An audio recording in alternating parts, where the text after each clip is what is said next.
hello. Welcome to High Vibrational Mastery, where we are raising the vibration of the planet, many souls at a time. My name is cmeaganmichael. I am a seer, a seeker, a visionary, a medium, a channeler, a healer, and a fabulous host. I am really excited today to be presenting you a show called, what is the show called? In the Spotlight. Spirit channels these things to me. And so I'm not always like, okay, anyway, there it is. It's called In the Spotlight. And In the Spotlight is new. I am presenting my friends, you guys, our intuitive viewers. Some of you I know very well, like Linda, and some I don't, but I am excited to invite you to join me. And if this is something that you're drawn to do because you feel like you have something to say, you want to share your light, and talk about spirituality, intuitive things, we can discuss what it is that you want to talk about on my show. But it's called In the Spotlight with cmeaganmichael. And my very special guest today is Linda Ernest. And I'm thrilled to have Linda on the show. Let me just pull myself down there for a moment. Oop, that didn't work.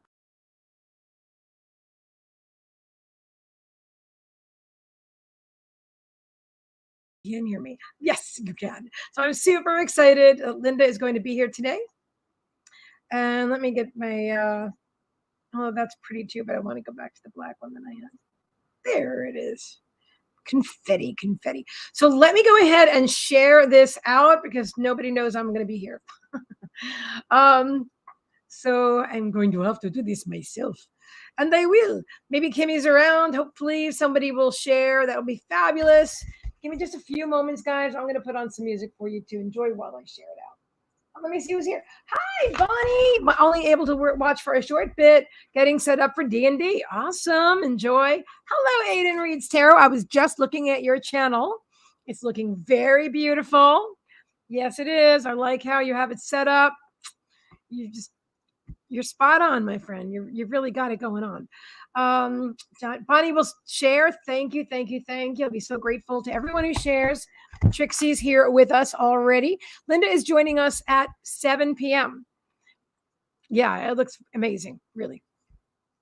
And I love how you have the orange. I mean, granted, there's a reference to your hair, but it's also the sacral chakra. You may know that already. You probably do, but I'm excited about that because that's a feeling of safety and security, and like the Dantian, it's like the seat of the soul. So yeah, if that was an intuitive call, it's a good one. All right, my loves. All right, here I'm going to go. I'm going to just share this out. Oh, Lauren says I just finished writing my GoFundMe campaign and getting back from a meeting. Fantastic, Lauren. Congratulations. You get so much done. It's wonderful. Very happy for you, my dear. I have to move my thing over there, the microphone, because Kat is over here. Actually, maybe I do this. Maybe I move. Now look at this. See this microphone?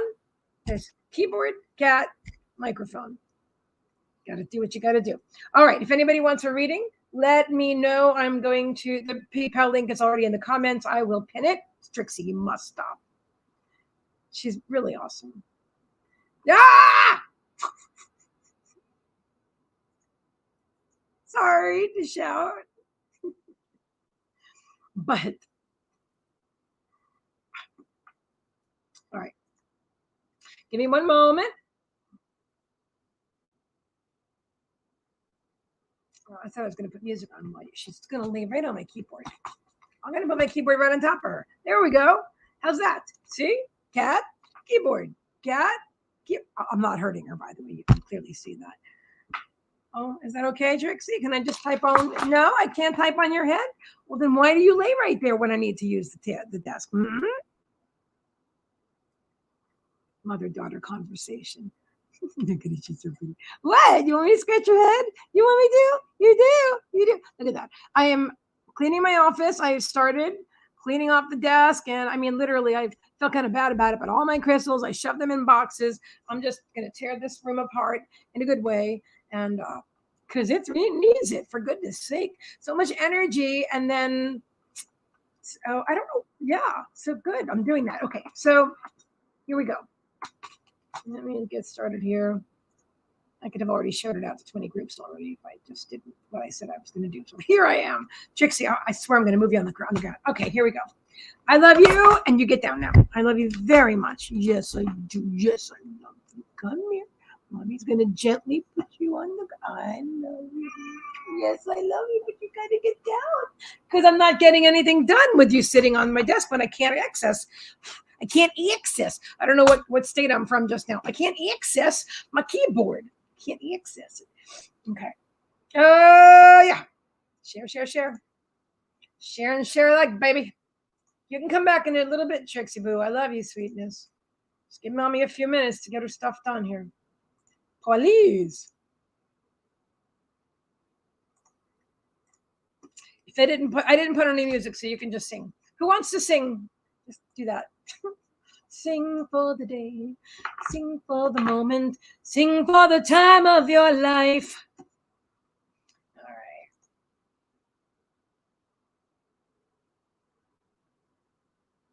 Lauren says I have to stop beating myself up about being so lazy. Every time you talk to me, you're doing something. Oh, Lauren will sing. Excellent. You sing. You go, girl. You go. Yeah, I know. I know a lot of us can be hard on ourselves. Hey, look. See, just remember this, guys. I got this. Just like you. I gave you a whole boobage shot there. I didn't. But it says, I got this. I swear. When I went shopping with my neighbor the other day. Her name is Lynette. Very lovely woman. Anyway, it's such a good time. And she picked this out for me. She's like, it's going to look so good on you. I'm like, wow, that's really cool. She's a Pisces. She's a Pisces sun. I'm like that with other people. You know, I do. I pick out things. I'm like, oh, this will look so good on you. And I'm not used to having people like necessarily do that for me. Or, you know what I mean? But I'm like, oh, I do like that. You know, it's also really cute though. I mean, she does give me some things like lacy shorts. She goes, you know, you think you may not like it, but I don't think I'm going to wear lacy shorts. I'm kind of a tomboy, you know, but it's so cool. She's just an awesome young lady and old soul, but young. Kimmy. Oh my God. I'm so glad you're here. Would you help me share out, please, Kimmy? She goes, oh, wow. I thought it was 7. No, yeah, it is for 7. I'm just here first in case anybody wants a reading. I came here in case somebody wants a psychic reading. And then Linda's going to join me at 7. Oh, I've got to give her the link immediately. Oh, that's not it. Hang on one moment. It would be so helpful if I give Linda the link. Here is our link for 7. In the meantime, I am live going to offer some readings. I love you. Oh, I'm just so excited.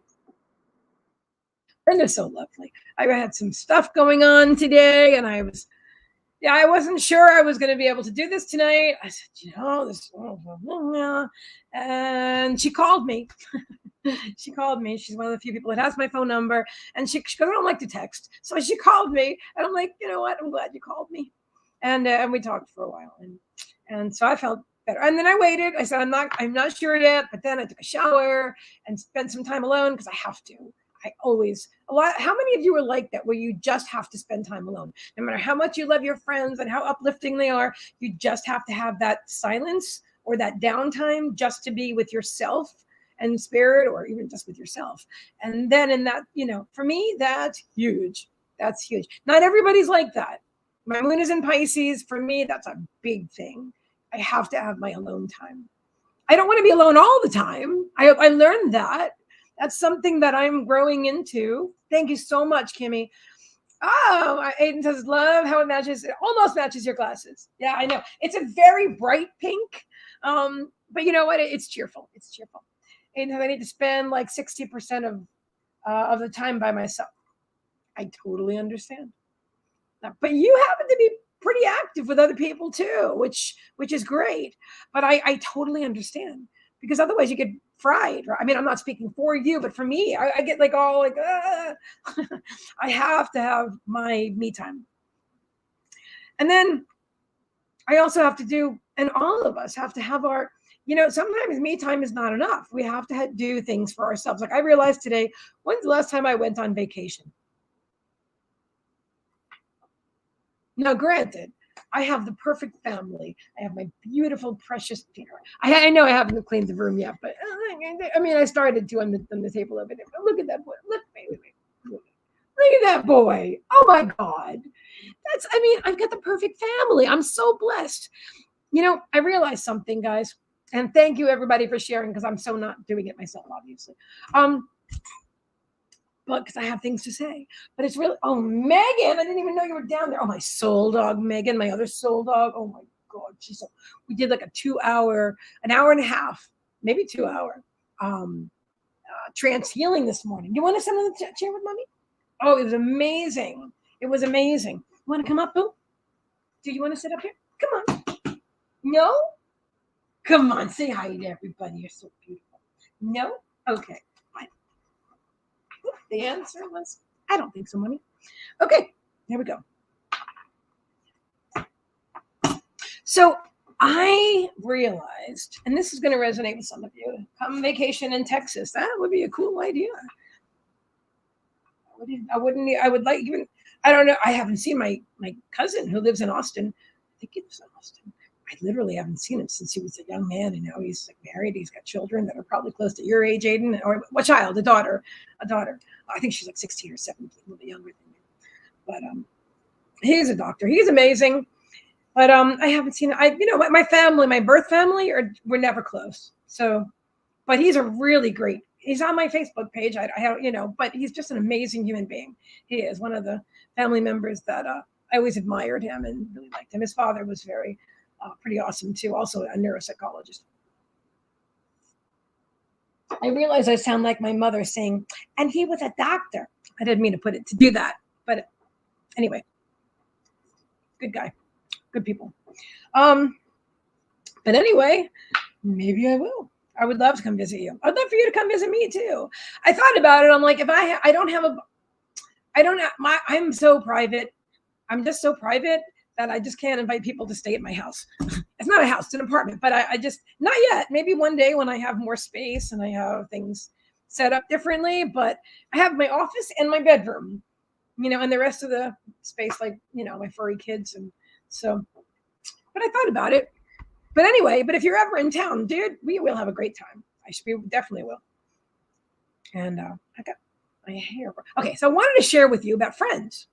In fact, I want to talk about friends so much that I really feel like, I just took a 4-day, I think I missed one of the days, but it doesn't matter, writing course on Hay House. Interestingly, my mom has been with me. My mom in spirit has been with me a lot lately. Oh my gosh. And she drew me to a drawer, and I opened up the drawer and I pulled up a notebook, and it's literally her creative writing. I thought it was her creative writing, but no, it's from her class when she took creative writing. And so a lot of what I learned in the class was write in her own notebook, like write down 100 writing prompts of things you might write about from your own life and stuff. I'm like, oh my God, I just heard about this online. Hay House, Reed Tracy, and had just talked about this. And now I'm looking in my mom's notebook, she's in spirit, but there it is. That's exactly what she was doing in her class when she went to college. So anyway, so she's been around a lot lately, which is awesome. So trust was a big thing. By the way, if anybody wants a reading, let me know if you donate. I've got PayPal up there. I've got Cashapp. Readings tonight are only $25. I don't have a big menu tonight. Tonight it's like, if you want a reading, we're going to go for it. We're going to get a reading. And if you want to book something private with me, I would love to do that too. But we have like 40 minutes if anybody wants something right now. Okay. In the meantime, hi, Angela. How are you today, my dear? I'm so glad you're here. That was an awesome show they got today with Kimmy when we did the past life readings and energy clearings. I'm doing that more often. I hope Kimmy will do it with me more often as well, or maybe by herself, whatever. I just am speaking from myself. I was drawn by spirit to create that. We just jumped into it and it was amazing. And we were honored to read for you and for Linda, my guest, who's going to be with us tonight. And just the energy and the information that came through was just incredible. I know. Did you love it? I definitely was. I'm adding that to. I have to update my list of services on my website. Yeah. Oh, when Angela says I loved it, I can't wait for another. You guys have just changed my life with that cleansing. Oh, I'm so honored. I'm so honored. I'm so happy. Oh yeah. It's so perfect because with the past life reading and cleansing, we find out what life or lives, what happened at a certain time, and what's carried over into this life that's ready to be cleared. And then we clear it and heal it. And it was just an amazing experience. And I'm so glad that we got to do that for you. And we'd love to do it. I'd love to do it for you again. I'm sure Kimmy would too. Absolutely. And we can do those privately as well. I'm sure Kimmy would be happy with that as well. Kimmy and I do offer private double readings and double sessions and stuff like that. We don't talk about it too often. Oh, thank you so much. Yeah, a few people have said you guys should do that all the time because, yeah. Hi, Meagan. What? I can't put the camera down there because I haven't vacuumed over there right now. I'm just saying. I love you with all my soul. She just from that healing the healing that I did this morning with my dogs and my cats, and just amazing. And she was just like really feeling it. Kimmy, hey, there you are. I'm talking all about you. She's right there. Right, Kimmy? I know. Right.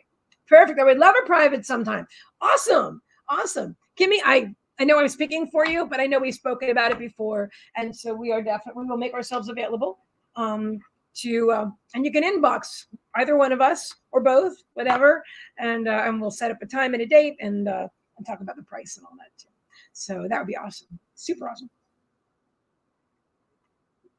Who knows? Maybe we'll even do. I don't know. We're not sure what we're going to do again next Wednesday. We talked about Spirit came up with several ideas, but all right. Woohoo! Maybe it'll be this. Maybe it'll be this again. I think this is a very popular topic. Interestingly, I paid another psychic friend to do that for me a few weeks ago, which is what inspired the idea for me in the first place. I had something to say to her. I didn't know I did, but I did. Because I healed myself from stage 4 lymphoma, and her beautiful husband is in a very good place. He also had cancer, but he's in a really good place right now. And I had something message to give to her, but I didn't realize it at the time. I just saw her doing these lives and doing like mini, not clearing or anything, but mini live readings. And I'm like, I have to have that. So I did. And it was just great. All right. I'm not going to share her name only because I don't want to share her. I just shared somebody's private business. So I'm not going to put those two together. But I love that because I feel like I found a new lovely tribe with both of you. Yay! I love it. I'm so glad. So friends, I want to talk about friends. Okay, so some of you know that I spent years in relationships and that were toxic, and I don't blame anybody because I take full responsibility for being part of my own learning process. So I'm not saying, oh, this person did this to me. But at the time, it felt like it. Okay. At the time anyway, my point is, I didn't have any real friends, but apparently I couldn't have been a real authentic friend. I thought I was, but how could I have been if I was attracting people that didn't have my best interest in mind? So while we were not the same type of people, we were, what is it? I shouldn't even try to explain that because I'll make myself feel bad. But obviously, listen, some of my old friends are still my friends now, but a lot of the people that I was connected with during the toxic years where I was in one negative relationship after another, that's a judgment, the negative thing. One very advanced learning situation after another. The friends in those relationships were also in that same vibration. If they weren't in the same vibration, we wouldn't have been friends. So anyway. So when I started my life over, I didn't have any friends, and it took me a few years, and then I had cancer. And when I had cancer, I met Diane, my awesome friend Diane, right? I know a lot of you have heard this story, so I'll just gloss over it, but she was a dog walker, and I needed help walking my dogs because when I was going through chemo, it was very challenging. And every time she came over, just like the whole world lit up. She's the most incredible person I know ever. She just really is. I never met anybody like her. And honestly, my friend Diane Reinhold became an example to me of what a friend is to me. And I'm not saying everybody should be the same way or whatever, but in my life, the friend that I always wanted, someone that didn't judge me, didn't try to tell me how to live my life better than I did, or if I threw out some helpless thing like, oh, I don't know how to, she didn't try to fix me. You know what I mean? And she was never negative. She doesn't complain about stuff. I mean, I complained about stuff. And then I would be like, oh, I feel so bad now because I realized that like I would bring her energy down. I would feel it. I'm like, oh, I don't want to do that. She's such a happy, nice person. I don't want to, and so I grew as a friend. I grew exponentially because this incredible woman became my friend. And every time she would come over to walk the dogs, I would walk with them, even though the point was so I could relax, but I just wanted to be with her because being with her was healing. And so that's definitely, they're talking about their writing course. I'm going to be writing about friends.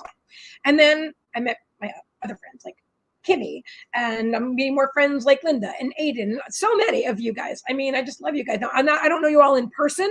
That doesn't mean that I don't know you. Okay, just saying. But speaking about in-person friends, so Diane was my only in-person friend for a long time. At the very beginning, 8 years ago, when I first moved here, started my life over, I was still attracting the same kind of people that I left behind. I left everything behind, family, friends, everything, to start a new life and to find myself and to find out who I was and what I liked and who am I, right? But in the very beginning, like I would attract some neighbors and they were very controlling and I was, they were manipulative, but I would do something anyway because I thought, well, they can give me a ride. I mean, stuff that was like give and take. It was very much the same as what I had left behind, I realized it one day, especially when one neighbor said, come down here right now. I need you to hook my bra. I said, I'm in the middle of doing something. This is not recently. This is when I first moved here in 2014. Not even in this complex. I haven't seen this woman in years. But because she had like, I moved here with nothing, and she had given me some stuff. She would go shopping, and then she goes, here, I got some extra stuff. Let me give it to you. I mean, she was like that. So like, let me give you. But then when I ask you for something, you better be there. Anybody ever have a friend like that? Like give, they give, but they expect something in return. They expect, and you better do that, or they're going to be like, as if you just did the worst thing in the world to them by not being there because I did this for you and you can't even come down and hook my bra or whatever. So anyway, needless to say, that friendship did not last. But I was very leery about being friends with anybody, about making friends, because I realized I was still attracting the same kind of people that I left behind.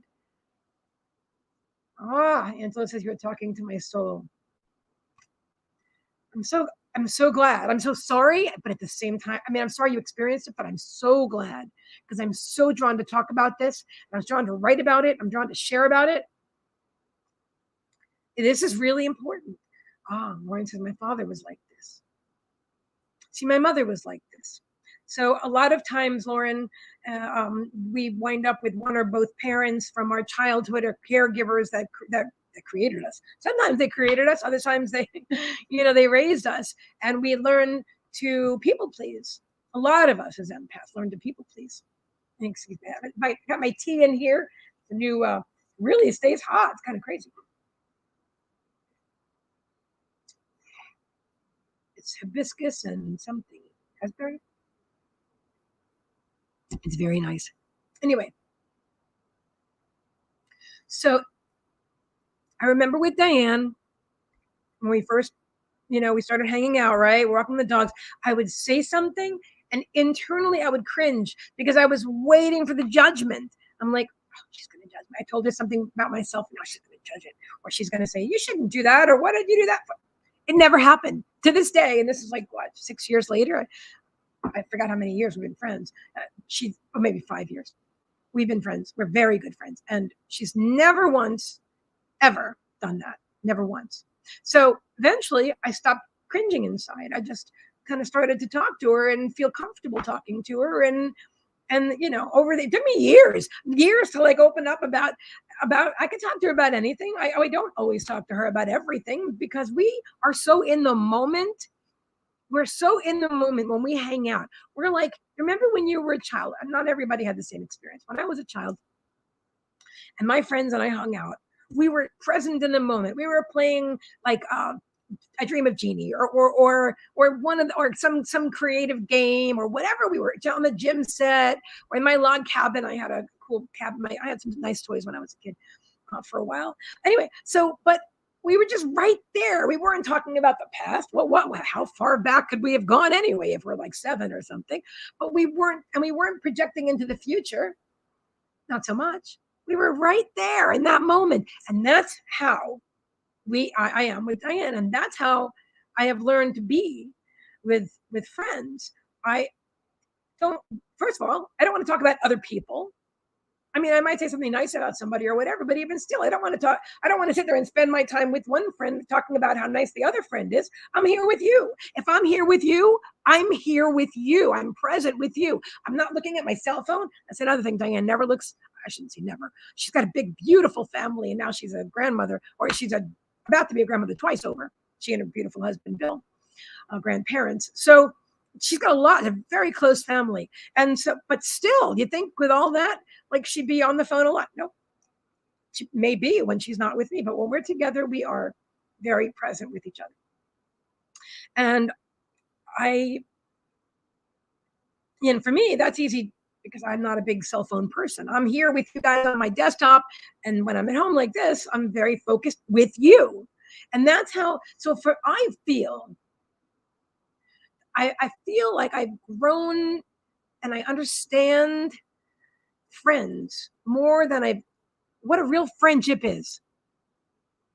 And I haven't been drawn to, well, I'm certainly not looking for a partner. I don't think I'm a romantic partner. I don't know if I ever want one again. I'm not saying I don't, whatever, but it's not important to me because what's important to me are these beautiful friendships, these relationships that I'm building. And Bonnie, I've got another good friend of mine that I'm building because I was raised to trust no one until they could prove that they could be trusted. My dad was a cop all his life.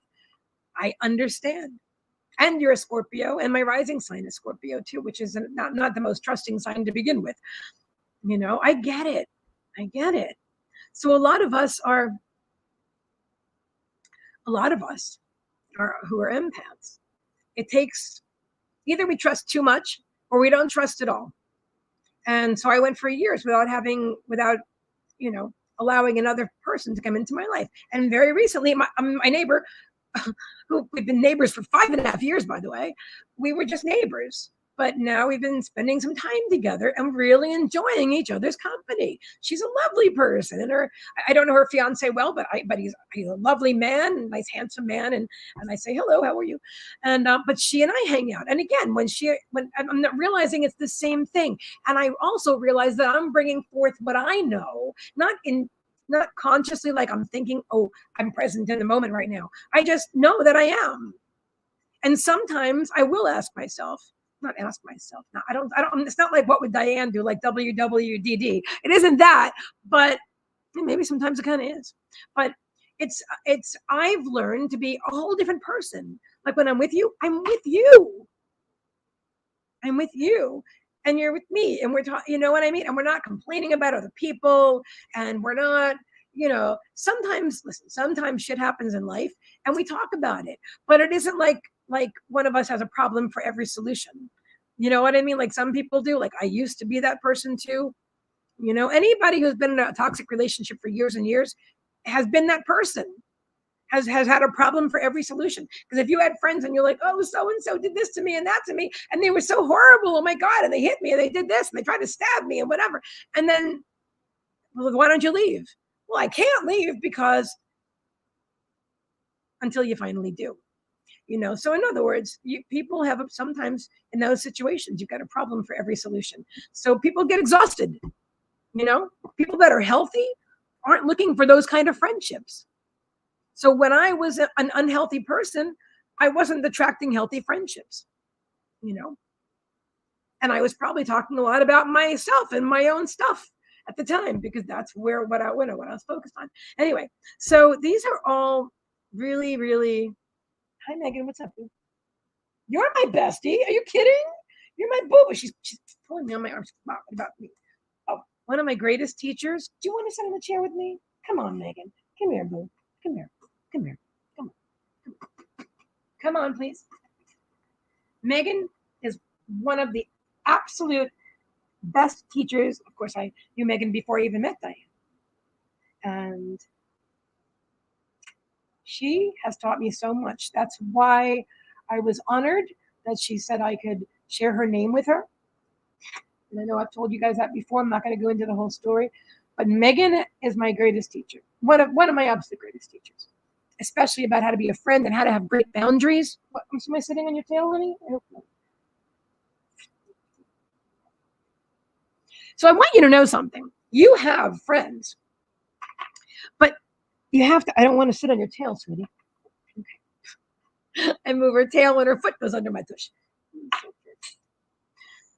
And Lauren says, I used to be like that. I understand.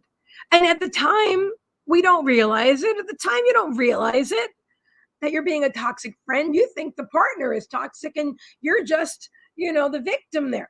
But the poor friend on the other end of the phone, who maybe you talked in their ear for like 3 hours and they listened to you and no solutions or anything. And then the next time, if they are bold enough to talk to you again, it's the same freaking conversation. And maybe they're going through the same thing, which happens a lot too. And then they talk about their toxic situation, and you talk about yours, and they talk about theirs, and then you commiserate with each other's misery. And then you create more of that because that which like unto itself is drawn. That's the law of attraction.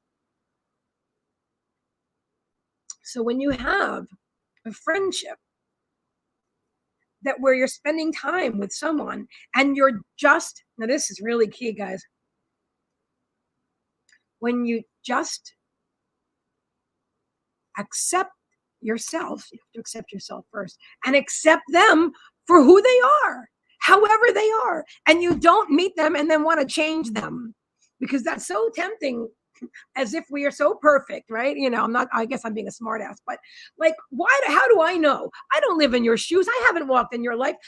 I've lived a very challenging life, high contrast that I created. Not recently. I mean, although I have a little bit today, but but I did when I was younger. I absolutely did. But does that mean because I've been through a lot of shit that I understand your life better than you, that I should give you advice about how to, raise your kids or your dogs or what clothes you should wear? Anything? No. And I'm very, I don't want to say easily triggered because I don't feel that I am, but I'm alert. And so if somebody says something to me, if it doesn't feel right with me, if I recognize instantly that they're trying to tell me what to do, and I don't mean like I'll never be friends with them again, but I recognize immediately they're not in the same place that I am, or maybe I'll point it out or something, but it's not a comfort zone for me. And I definitely consciously, and maybe this is a what would Diane do kind of thing, or what would C do? Would I want somebody to tell me what to do? No. So am I going to tell you what to do? No. And sometimes you might find a new friend says, well, I saw your expression and I thought you were, and I'm like, you thought I was judging you. Who am I to judge you? If I had an expression, maybe I was surprised about something, but you don't, you don't know what's going on in somebody else's mind. And, you may have lived very different lives, but you're connecting at this time. Accept people for who they are. Accept yourself for who you are. Love them for who they are. Spend time with them when you are drawn to spend time with them. Not because, and I'm not telling you what to do, but I'm giving you advice that I give myself. And if you take what resonates, leave the rest behind. If you don't feel like spending time with somebody, even if you made plans, let your friends know ahead of time. If they know you and they know that, that's how you, I don't mean it, that's how you are, like you're not reliable, but if I make an important plan, I'm generally there. But if I'm really not feeling it. If spirit's like, don't do this, don't go there today. First of all, I only make plans when I'm aligned with it. But sometimes something comes up, you know, something comes up. And I just tell somebody, I apologize. I just, can't do this today. Can we please have a rain check? Because I'm just not feeling it. Being honest, communicating, an honest dialogue. Not like, oh, well, my friend called me from Peru and we have to talk for 3 hours on the phone. That's just total bullshit. But you know what I mean? I don't mean to make, and I know some people don't want to hurt somebody's feelings, but they want to make something up. No, it's not. Listen, if you didn't want to be with that person, you wouldn't have made the plan in the first place. And if you did do that, then ask yourself, just be aware of it and say, okay, I'm recognizing I made a plan. I didn't really want to spend that time with that person, or I didn't want to go to a bar or whatever, even though I wanted to hang out with that person, but they said, oh, let's go here. Even though I didn't really want to go there, I said yes anyway, but now the day is here and I really don't want to go there. I'd like to go to the park with them, but I don't want to go to a bar or whatever. So this is really, I'm so glad we're talking about this because this just had to come out. It had to. It had to. The difference in my life. And so if I ever connected with someone romantically, I would know that they were friends first. Because if they weren't friends, and I mean, in the past, I thought sex was love. A lot of people do. Hey, Heather. Hello, dear. I'm so glad you're here. Anyway, they don't want to take the risk. I'm not sure what was said just before that. And Lauren's saying she used to be like that. They don't want to take the risk. There are still elements of this inside me, but to a much smaller level. Amen, sister. Yes, I understand. I recognize it. Excuse me. In fact, in my new friendship, energy's moving. In my new friendship with my neighbor, right? I'm aware of some of the things that I say, and I'm recognizing that certain things are self-deprecating. I recognize that I'm putting myself, not all the time, and I don't generally do it, but I realize when I do it. Like we were talking about clothing, and she's like, "Oh, why don't you wear these nice?" Because she likes to wear these, these beautiful skinny, what are those things called, leggings or whatever, and they look great on her. I wouldn't. They don't resonate with me on my body. I think I look ridiculous in them. I'm and so I could have, I recognized it later. I could have just said, oh, that's just not, I'm not drawn to those. But instead I put myself down describing why my body would look bad in them. And I'm like, why did I do that to myself? I deserve better than that. I'm beautiful. I don't have to explain to anybody. I mean, it had nothing to do with her. This was me in my own head, as if I had to over explain why something doesn't look good on me, in my opinion, and why I don't want to wear it. I don't have to explain anything to anybody, and neither do you. If you don't like something, you don't like something, and that's okay. If a friend wants to go to a bar and you don't like bars, that's okay. It's better to be upfront and honest than to make plans and then stress out about it all week. Have you guys ever done that? I remember back in the day when I was like suicidally depressed and had anxiety and used to take medication all the time for that stuff. It was because I kept making these promises and these arrangements and I didn't even know what I liked, but I would say yes and I meant no and I didn't know the difference. I just would get so stressed out over it. Okay, so let's see what you guys say. People that complain about everything, they see everything as a problem. They have a pessimistic, avoidant personality. I agree with that to an extent. I feel like that's a little broad, like as if to say that everyone who has one type of does one thing will also do the other thing. I'm learning not to judge. I'm learning not to put people in a box. I'm also learning that if someone's putting me in a box, I have to understand, first of all, it bothers me that I let it go. I won't spend time with someone I'm not comfortable with.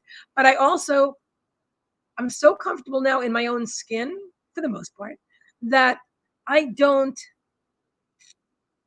think about it. I don't worry at all about what somebody's thinking about me. I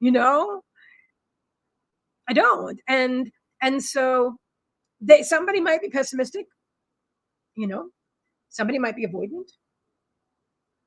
Maybe I'm doing it sometimes, but I'm aware, I'm self-aware. Not everybody that you're going to spend time with, I shouldn't speak for you all, not everyone is on a journey for self-awareness, but everyone that we connect with, that spirit that we attract with the law of attraction, everyone is a vibrational match to us.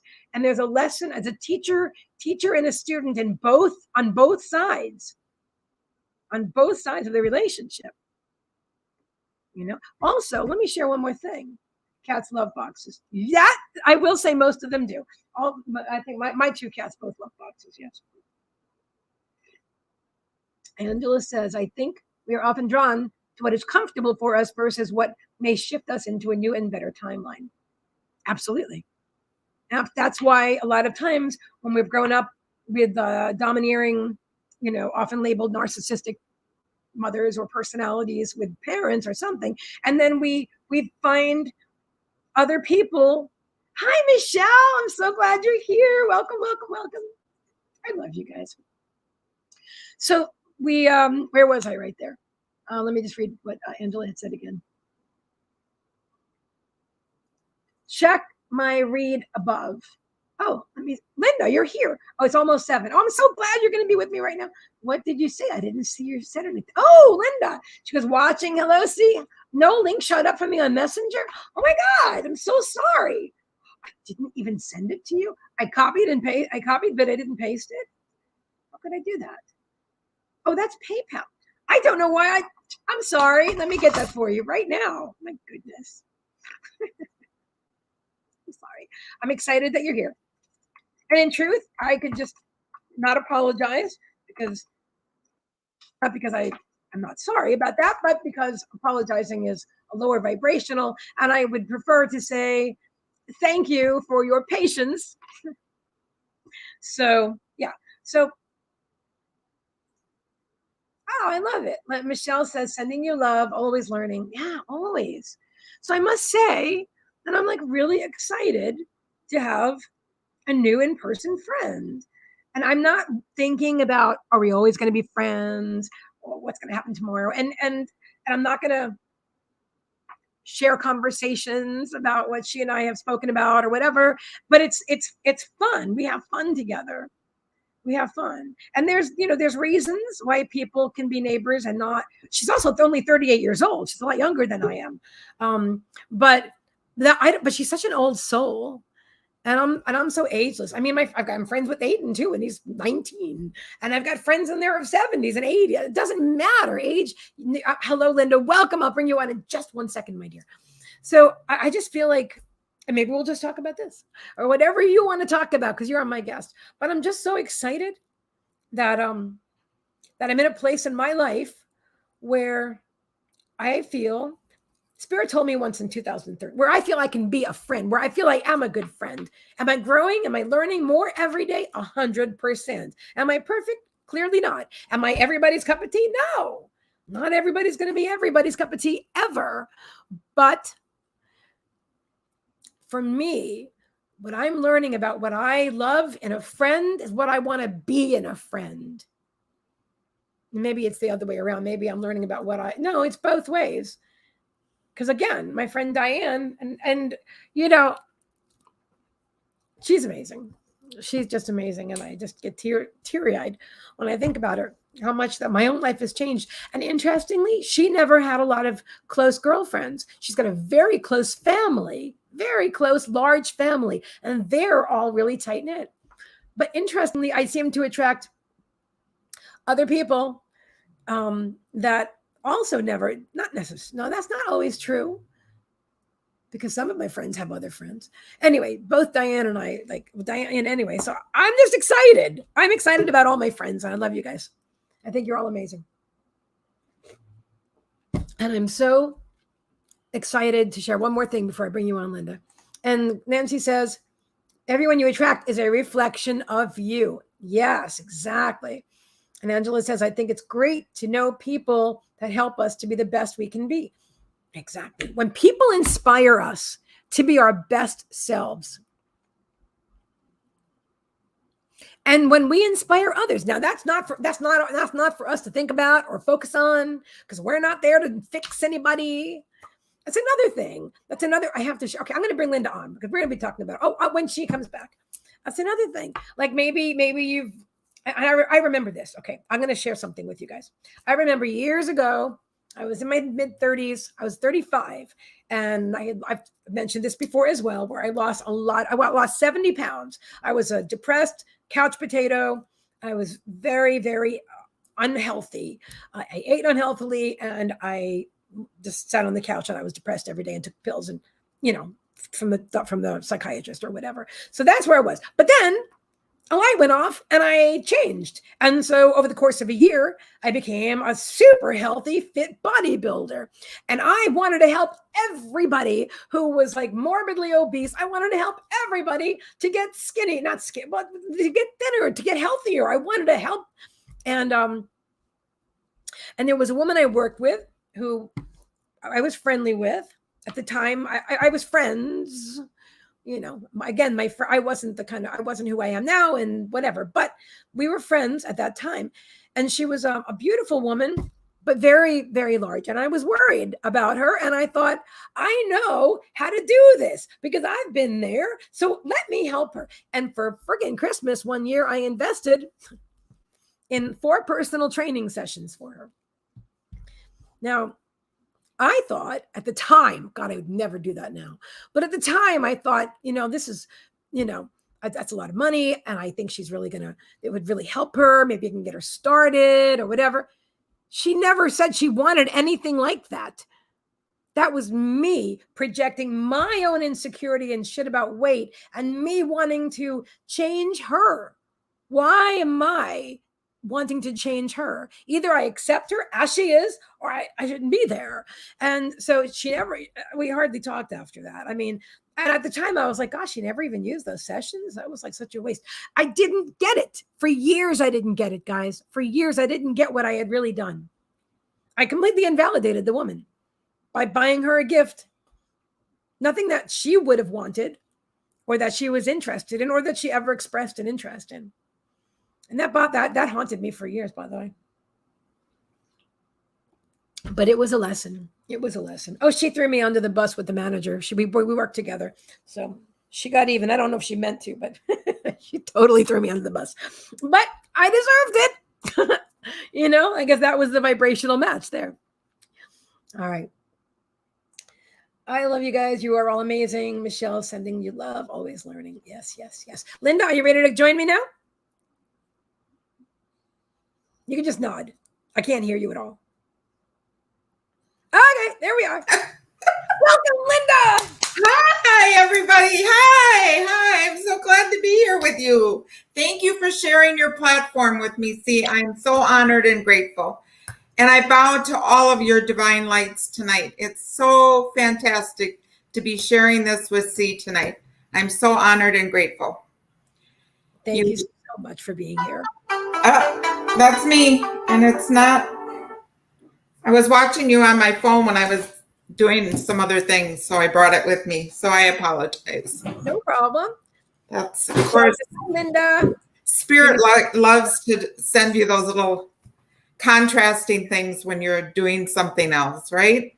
Absolutely. I want to take a quick peek about what Angela said. She goes, girl, we share similar journeys. I was once depressed and suicidal and taking a bucket of meds. And one day, this is the right conversation at the right time, right? And one day a light went off. And then like you, I wanted to help everyone else, right? I wanted to help everyone. Like you, I learned to become more accepting and less wanting to fix people, just taking people right where they're at.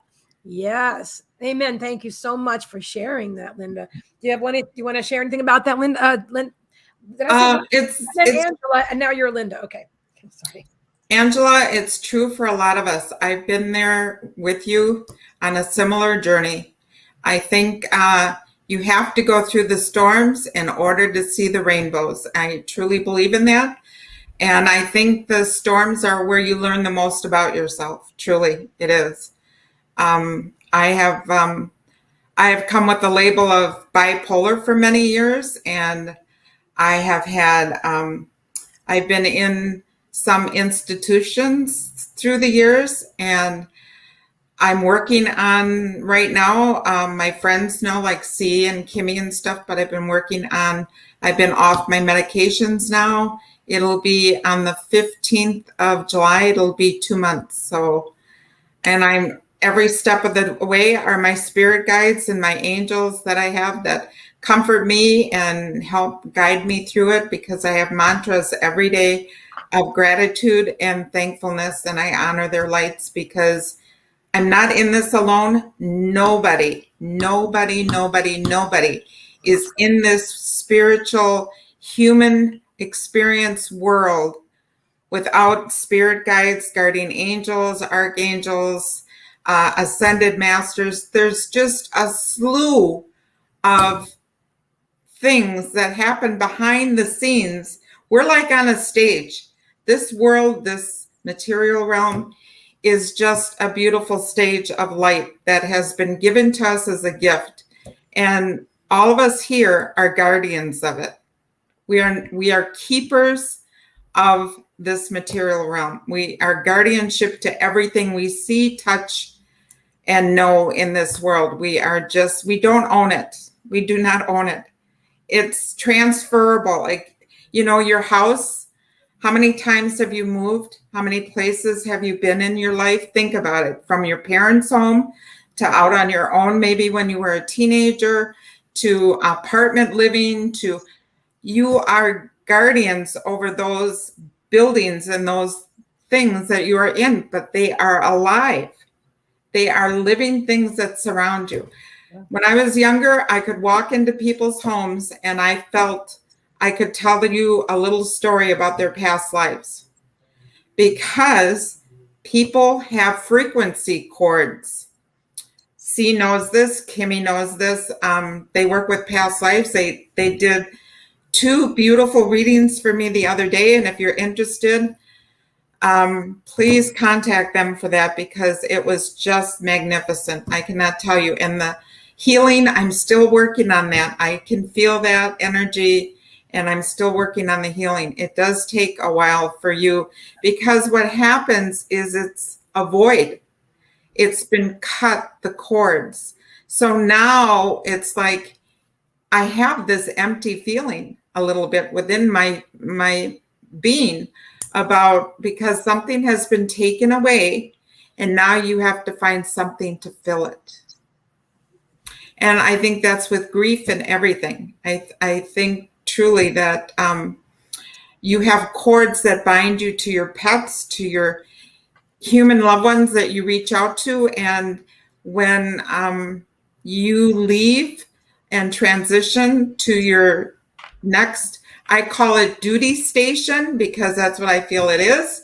You're going on to a duty station of learning and growing into another realm, or learning within the spirit realm for a while before you grow. And I never feel that you're really being judged by God when you go back. You are being reassessed. You go through a reassessment of your journey here in this world, and you're reassessed for the things you need to work on and redo. And then when you come to these material realms, we're all vibrational. We all have energy cords, and you bring those cords with you to what you have to work on. And then you find, like C and Kimmy and a whole entourage of fellow light members that are vibrational to your vibration, and they help you.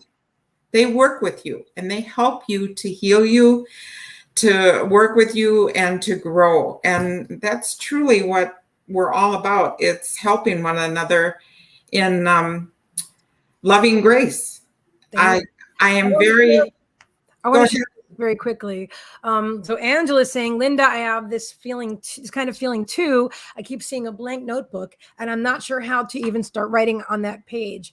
And I want to share with you that when I do cord removals, energetic cord removals for people, that's the spirit always for the way that I work with people, where we do a reading, and I wasn't specifically doing past lives, but now I'm going to incorporate that in my private readings too, if someone's drawn to it.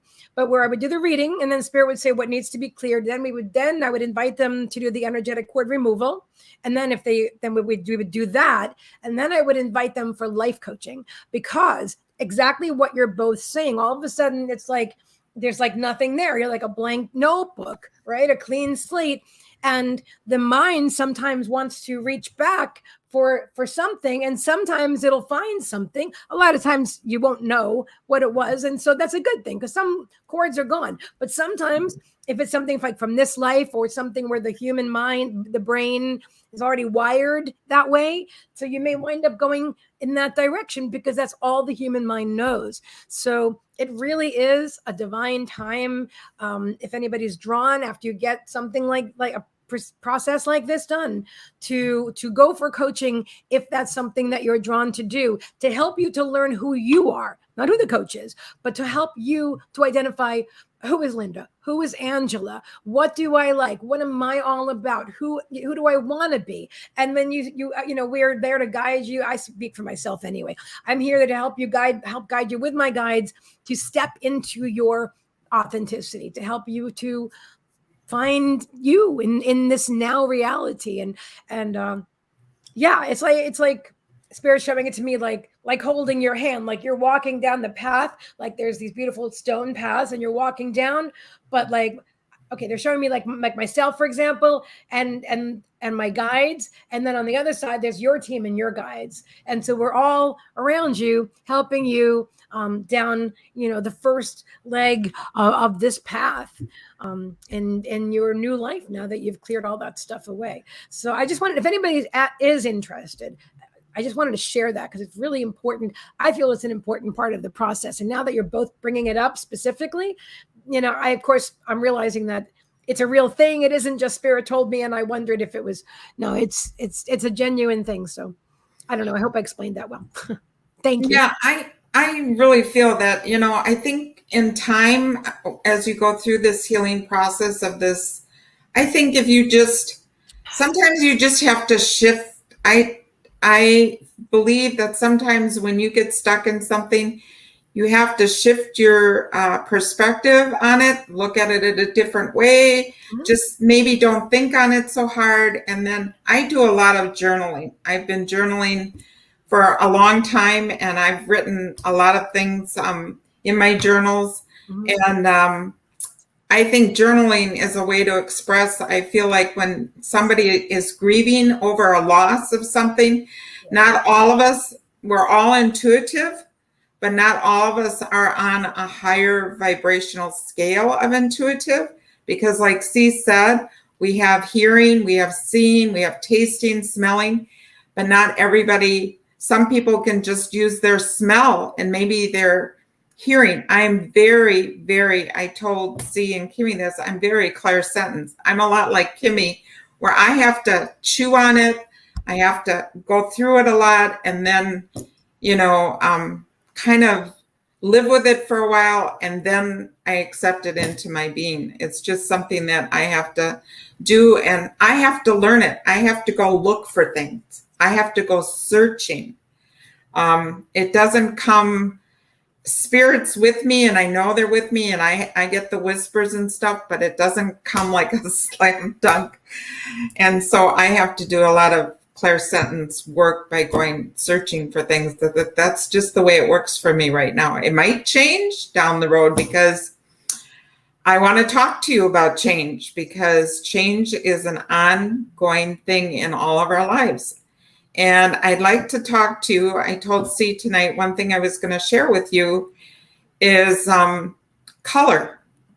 Yeah. I want to share color with you, because I'm going to put C to the test right now a little bit. And I want to ask her, okay, C, I would like you to look at me, and I would like you to explain to the people in the audience what you see. And I don't want you to see the inside of me so much, because you know that anyway. I want you to describe me on the outside a little. What do you see? If I was like a robber and I had just robbed you and taken, what would you explain to the police about how you saw me? But instead, look at me here in this room that I'm in and tell me what you see. Okay. This is totally unexpected, but fascinating. Okay. I would say that you were a Caucasian woman, a little bit older than myself, so maybe 60s, with hair pulled back, like salt and pepper, a little more salt, beautiful complexion. Let's see, flowered blouse, might be like a soft material, wearing a necklace, earrings. If I go deeper, I'm going to wind up reading you. Oh, exactly. And that's what I don't want you to do. Yeah, that's just the outside. Right. And that's the outside. And this is what people see. Okay. Most of us in the first initial contact of meeting somebody sees the outside of us, right? Probably a grandmother. I would assume, I would think, although it might be partially a reading, but it's also kind of logical. Okay, you're reading. Oh, you're right. I'm so good at that. I'm so I know you are. You're very good at it. Grandmother, and I'm old enough to be one. So okay. And you're really good. I like the 60 era. I'm actually 71, so that's really good. So I'll take that. That'll give me a few more years here on Earth. So 10 more extra, so 11. But anyway, the thing I want to point out to everybody is how I see color. Okay. Now, yes, I have blues on and I have these colors. Mm-hmm. And most people would see me and say, she's a white woman. Okay, yes. Most people see an Indian and they describe them as a red woman. And of course, a black person is an Afro-American or a black person. I don't see that because I'm going to show you. This is black. Okay? This is black. Mm-hmm. This is white. Right. Okay. So I'm not white. I'm not black. I'm colored. I'm a colorful person because what you see is this. This is our programming in this world.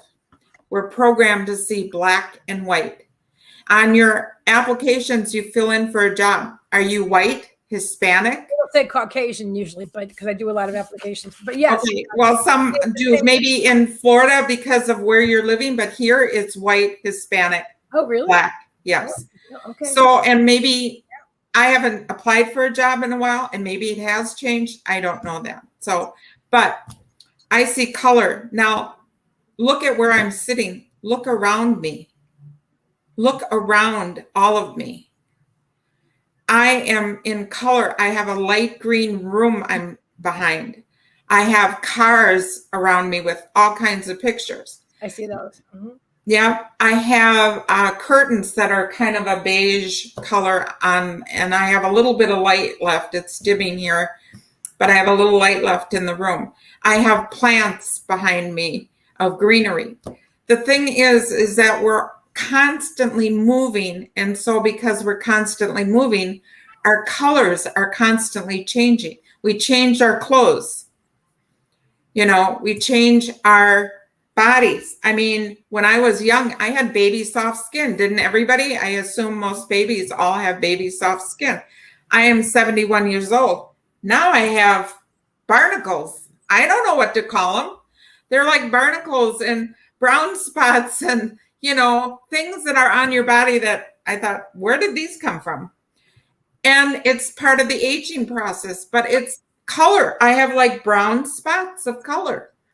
So you might not see that because I'm not close enough to you, but I have wrinkly skin, wrinkles, and I love them. But the point I'm trying to make is color is constant and it's changing. I don't know if you ever looked at a tree the way I do, but I actually see trees in the fact that they are young and the leaves come up and they're a purplish on our maple trees.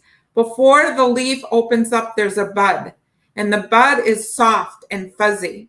And then when it opens up, there's a purple part that comes out and pushes the leaf out and it falls to the ground. And then when the leaf opens up, it's a very very light lemony green color. And then as the leaf grows, it gets darker. And then as the new leaves come out, they've got light lemony tips on the, there are so much color in this world. And I told C this when I was younger, maybe it's my vibration, maybe it's for all of those that have raised their vibrations, but I see color in such a brighter light than I did 50 years ago. The cars are more colorful. So that means to me, in all of our awness on being on this spiritual planet, that as we raise our vibrations up, so is the planet. It's in everything. It's with everybody. And so they are coming up in their vibrations. And color is, just to let you know, that is one of the ways in which you can see the changes that are happening on this humongous planet, that our colors are becoming brighter and much more intense. Like we're in LED right now. We used to have just light bulbs that were yellowish hue to them. Now you can get bright white, you can get soft white, you can get brightness in your bulbs.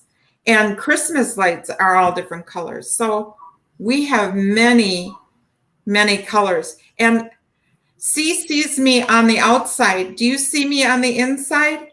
Do you see that I have blood? I have cells, I have tissues, and all of those are different colors? Has anybody gotten cut? Has anybody seen a surgery? I've seen many.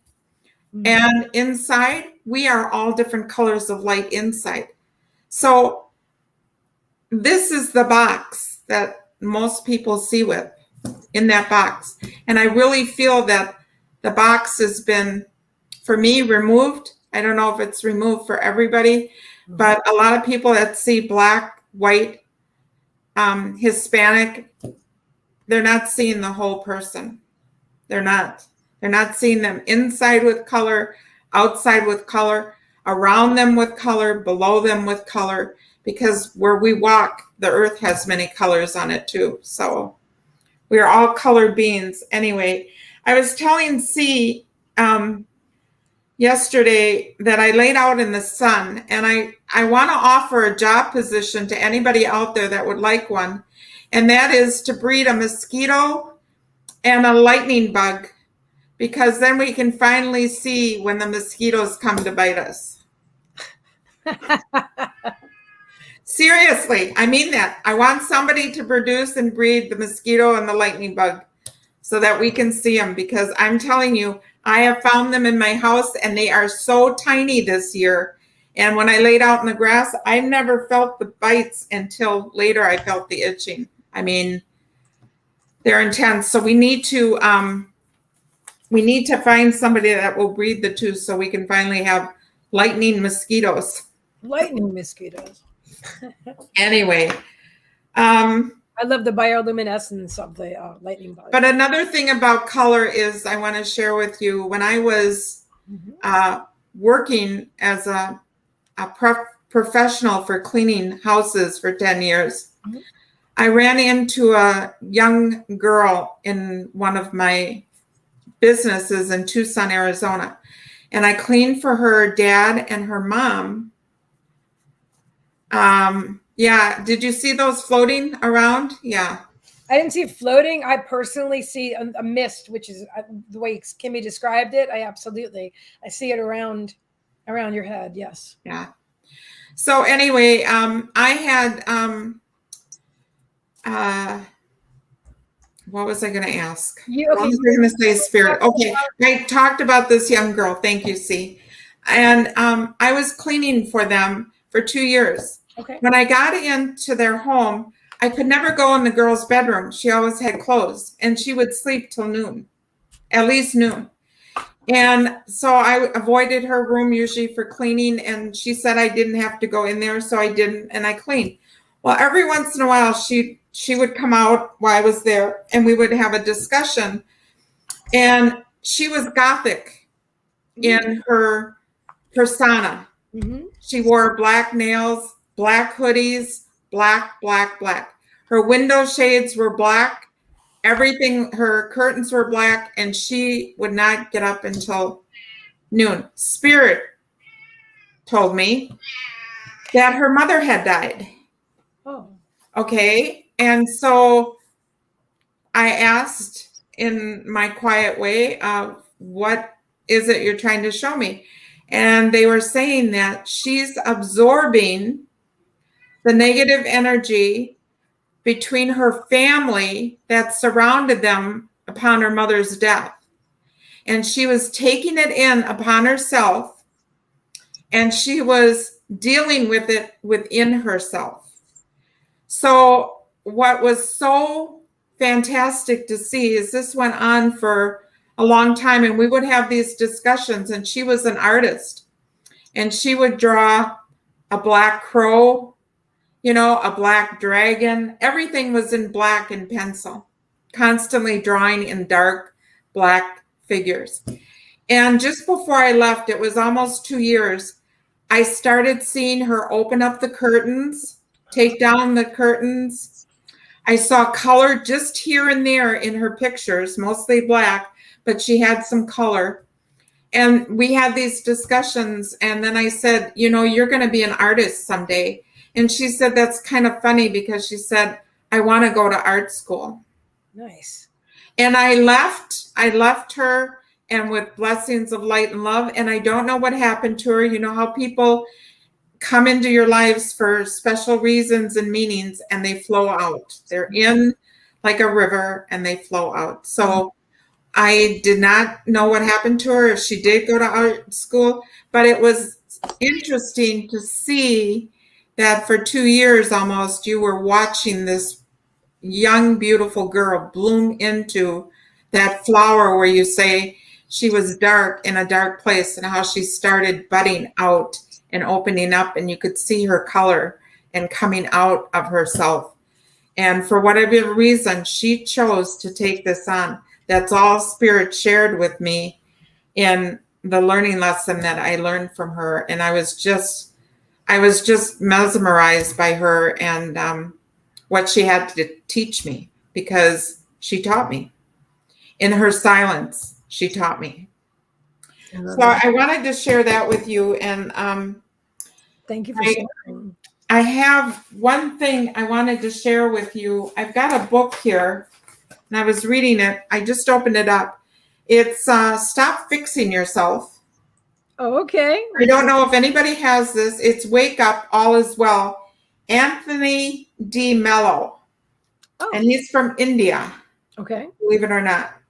But what I'm going to share with you, through everything, though everything remains a mess, all is well. Given that this is true, it follows that we are all okay, with really nothing to fix or change in ourselves. We are not a problem to be solved. If there's a problem, it is that we have not yet understood this.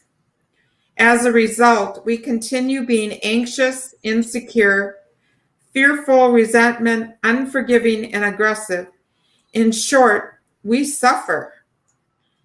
All around us, there is a divinity within every easy grasp that would make our lives meaningful, beautiful, and rich if we would only discover it. And that is grace. And grace is at the heart of all of us. So I just had to share that, because I started opening this book and reading it. And I can't tell you that in my own travels of light and love that I've been through, and I've been through many travels, as we all have, because we've had many roads in our life, I put grace and God. If you want to call it God, you can call it the Great Spirit. I've called it many things in my lifetime, and it doesn't matter. It's a oneness, a source, our higher power, whatever you want to call it. If you have religious beliefs, that's fine. And if you don't have religious beliefs and you don't want to call it anything, that's fine. but there's something that is bigger than all of us that moves us through these lives. And I can tell you, I have had, C knows this, Kimmy knows this from my readings and me.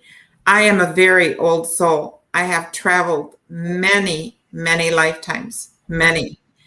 And I can't tell you, but through those travels up to this point and now, I wouldn't change anything. Any flow of my drops of water into the ocean that I have been in. We are all droplets and we all flow into the one ocean. Yes. You can look at that. We are weavers of light and we are collaborators with the oneness.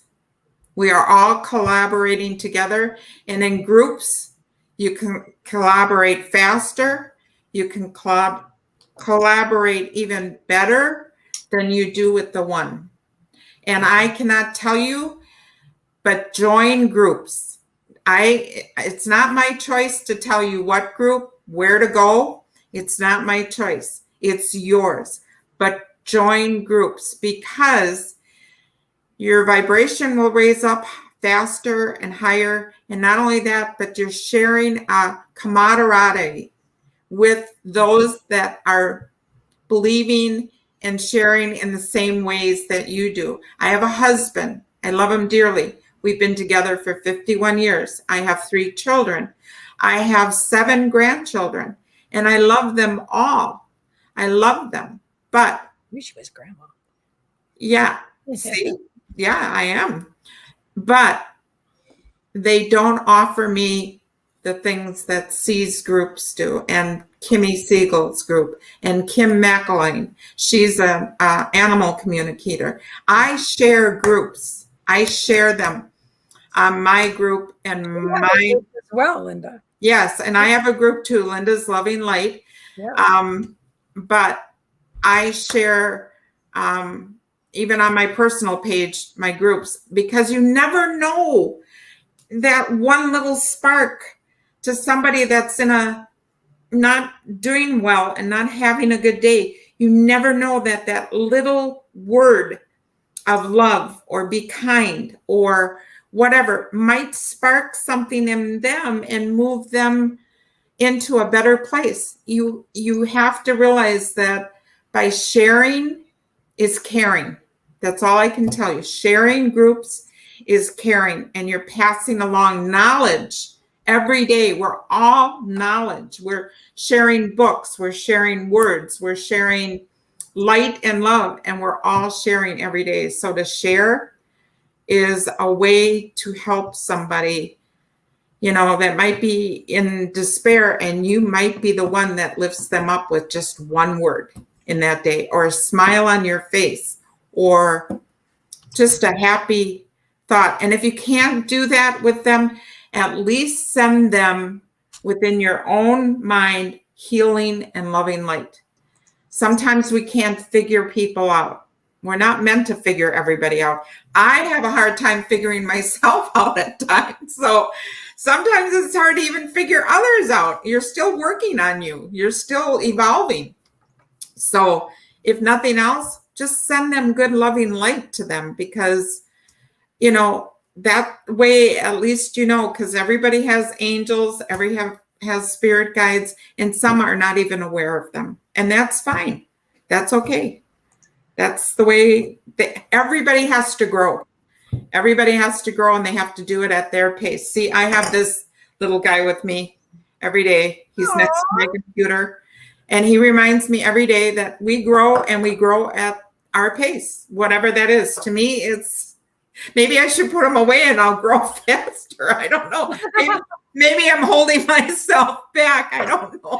Maybe so. That's maybe I should hide him. I don't know. But yeah, so we're all growing at different. Or maybe you can have the hair on the other side. You have the tortoise and the hair, whichever way you're feeling. Feel like moving today. I feel like moving a little slowly now. Yeah, it's true. I'm going to add a little sense of humor. Why do we tell actors to break a leg? because I've heard them. I've heard because when I was in theater and stuff, I know that saying "good luck" is supposed to be bad luck. No, because every play has a cast. Oh my God, that's funny. I never heard that. I have to share that little pun because my son is in theater, my middle one, and he's in theater for Racine Theater Guild where we live. He's a couple hours away, but they do theater all the time. That's his passion. Oh, that's cool. And that's why they always say, because the play has a cast. So that's why you say break a leg. I really didn't know that. Yeah.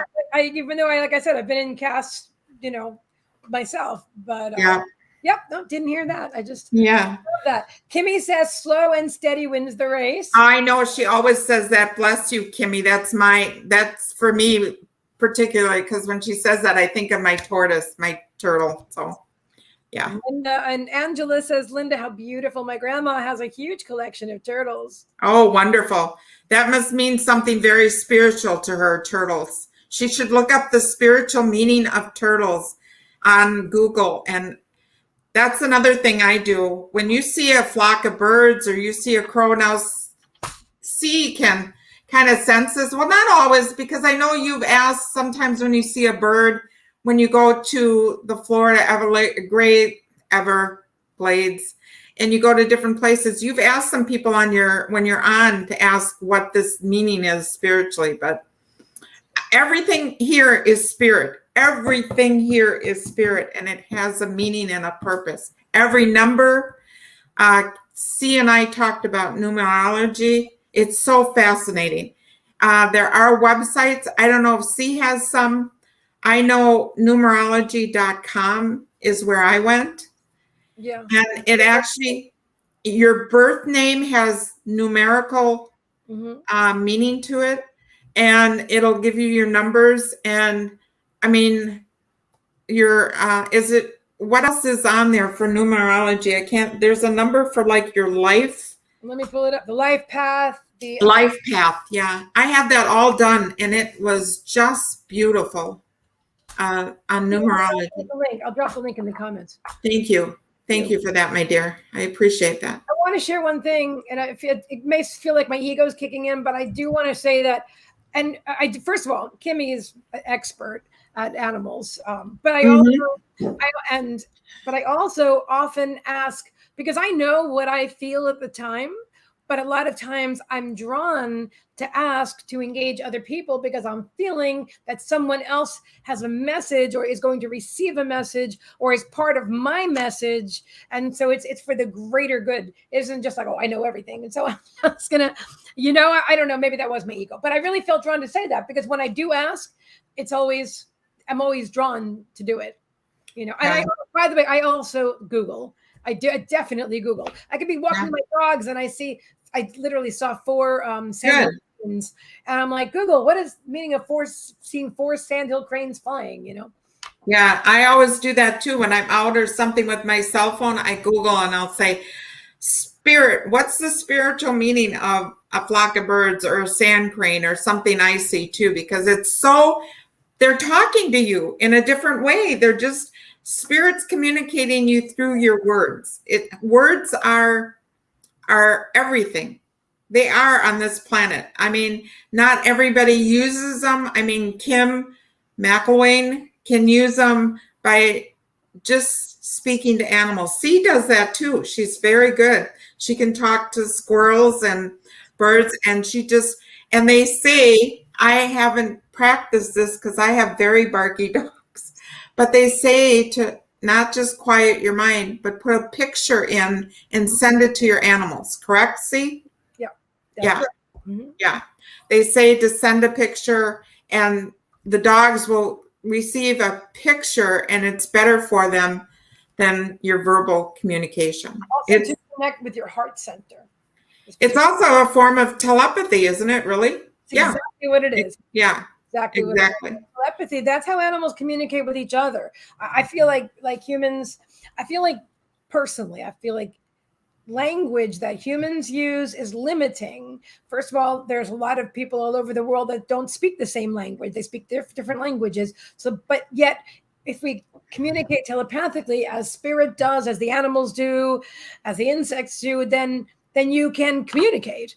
I feel like a lot of times we're limited by our belief that language is the only way to connect. I feel if more people would be open to communicating without language, that and to really just connect with your heart and with your energy field, I think a lot more people would be connecting with animals and realize that they're talking to you all the time.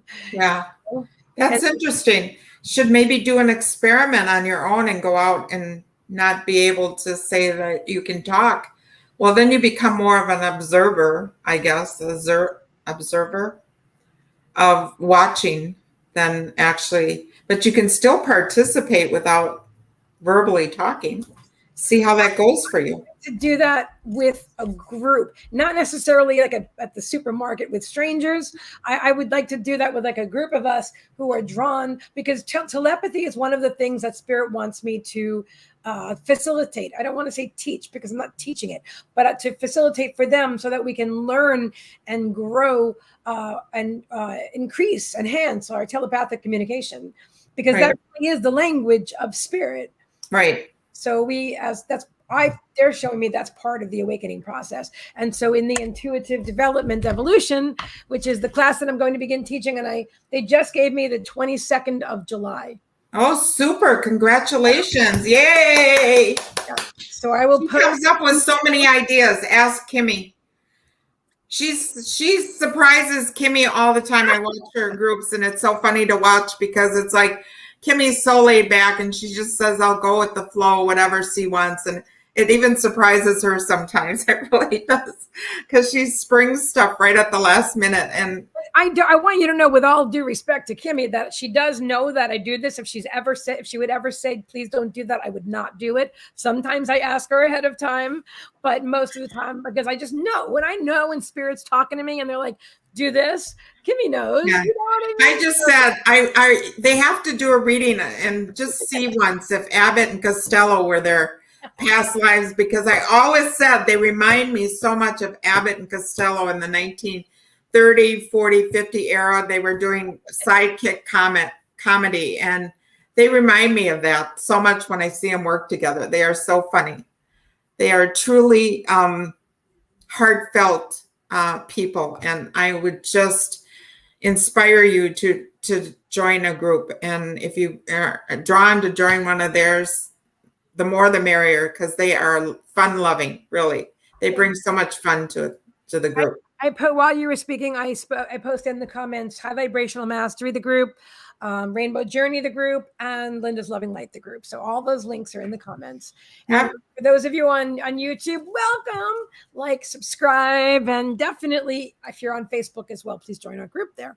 But the classes, the Intuitive Development Evolution will be, I do have a group on Facebook for that's set up for that. For practice and stuff, but the classes themselves, if you want to call them classes, but the meetings, the gatherings, thank you, Spirit. The gatherings, those will be on Zoom. Yeah. Those will be on Zoom.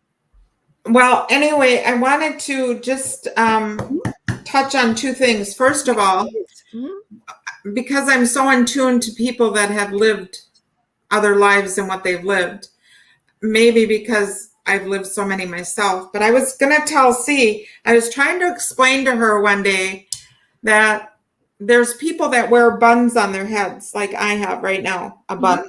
Okay. When I see the bun, when I see this bun, yes, I have seen in my, through my third eye during the night, I've seen some of my past lives. They come in strips of like a movie film, and you can see pictures. And I have seen clairvoyance. Yeah. And I have actually seen angels in the clouds, just beautiful scenes within my third eye, right? So I have seen some of my past lives, and I was a pirate, and I was Oriental of some sort. I don't know, Asian, whatever. And I had one eye that was glassed over like white. And my hair kind of stood up like little points.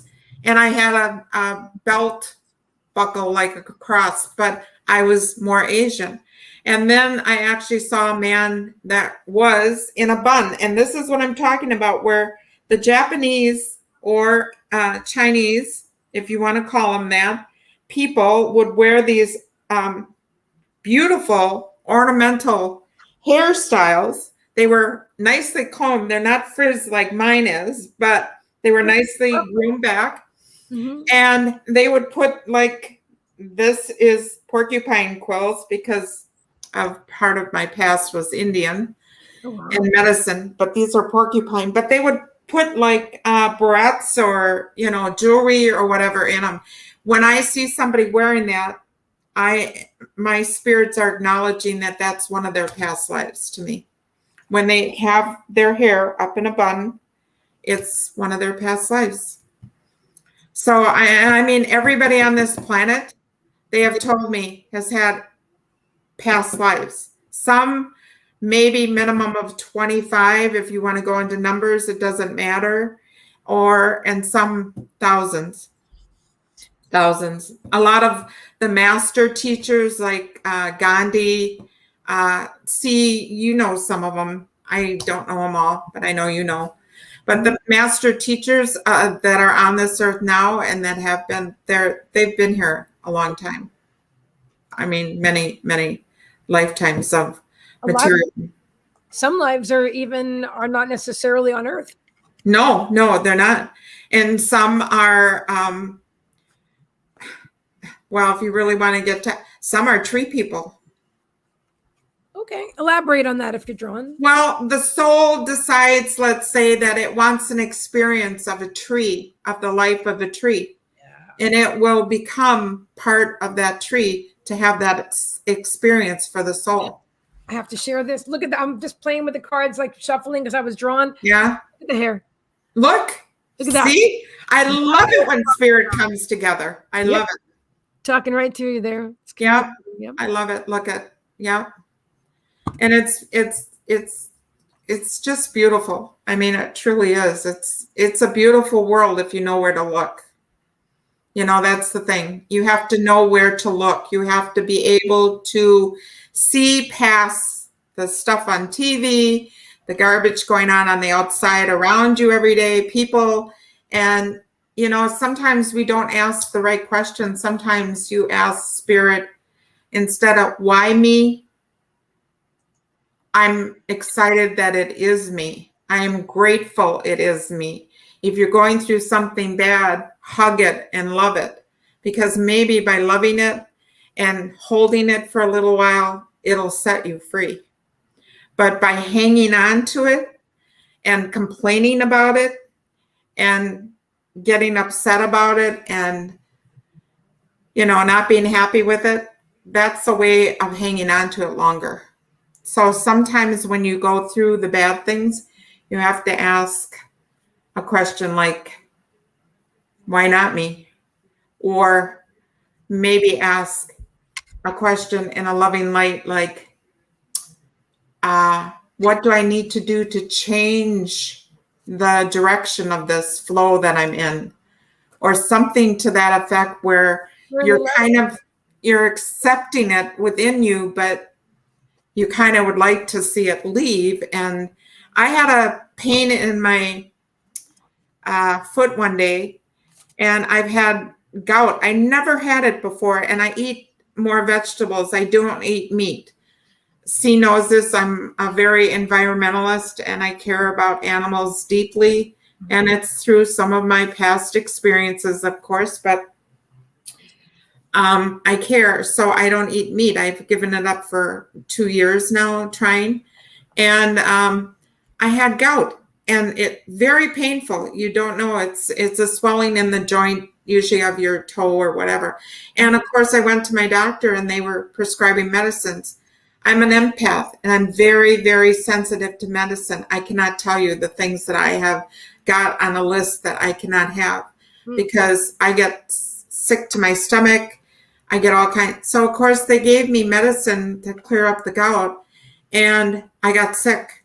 I was throwing up. I was sick. And I thought sometimes the cure is worse than the having it. Well, that's how I felt about chemotherapy, just so you know. Yeah, I know. That's and how I felt about that. I've walked the walk with people that have had it. I've held their hand and I've walked the walk, but I don't know the experience of what it does to you inside, but I've seen what it does. Yeah. And I finally said, okay, I accept this. If this is what I'm supposed to have, I'll accept it. But if there's something I can do. And it was a few days later and they said, I was searching because I do search for everything, even medicinal things, whatever, healthy things. And they were showing me, it's called stinging nettles. And wow, I took this in one day, okay. And my gout was gone in one day.